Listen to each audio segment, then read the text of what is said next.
Imagine a device that tracks air quality in real time, helping you monitor carbon dioxide levels, temperature, humidity, and even detect potential fire hazards.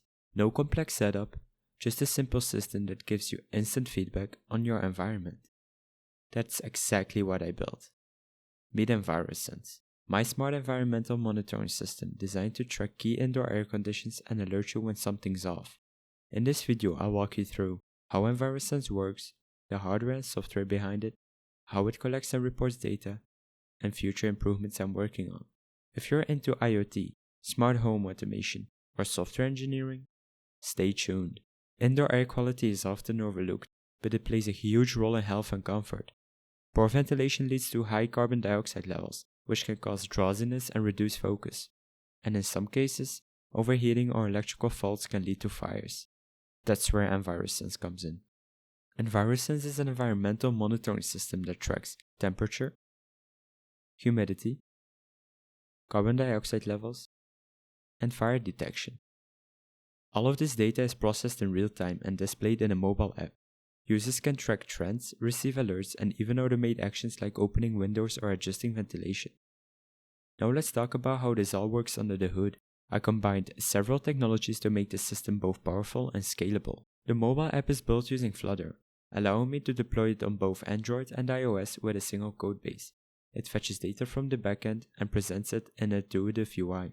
The ESP32 runs custom firmware written in C++, which collects sensor data and transmits it via MQTT to the backend. Instead of Node.js, I opted for Deno, which provides built-in security and modern TypeScript support. It manages API requests and data processing efficiently. MQTT. This ensures fast, low-latency data transfer from the ESP32 to the backend.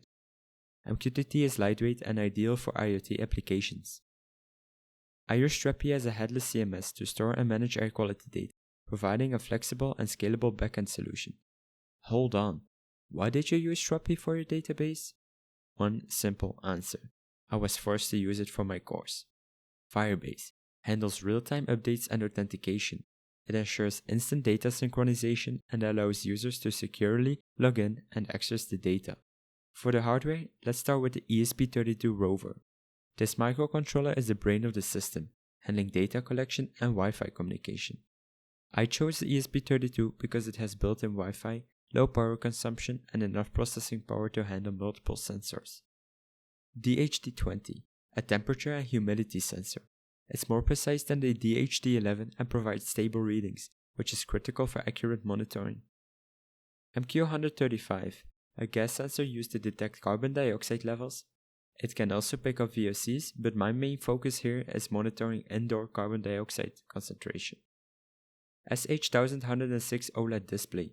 This tiny display shows real-time air quality data directly on the device, so you don't always have to check the app. If you would like to watch the actual code behind this product, make sure to watch my future videos. Are you enjoying this video so far? Make sure to hit that subscribe button and turn on the notifications to get notified for my future videos. The first prototype worked, but it had some issues. So I bought better parts myself and will build a better prototype in future videos. Stay tuned. EnviroSense is still evolving, and here's what I plan to add next. First, multi-building support. Right now it focuses only on my university building in Bruges, but I would like to allow users to add their own buildings during onboarding. Second, migrate from Strapi to PostgreSQL. Right now it uses Strapi as a database because I was forced by my university course to use it, but it was a pain to work with. I'd love to migrate this as fast as possible to a proper database where I have full control. Third, dark mode support. That's a wrap on the first look at EnviroSense. If you're into IoT, smart home automation, or software engineering, hit that subscribe button because more build videos about EnviroSense are on the way, where you will actually discover the app with me, plus build the new version together and ship the new features in the codebase. Note that this project was built for my course during my last year in my bachelor's, and I collaborated with a friend of mine to make it happen. If you'd like to check out the code and my friend's GitHub, you can find all the links in the description. Let me know in the comments. What feature would you add? Thanks for watching and see you in the next video.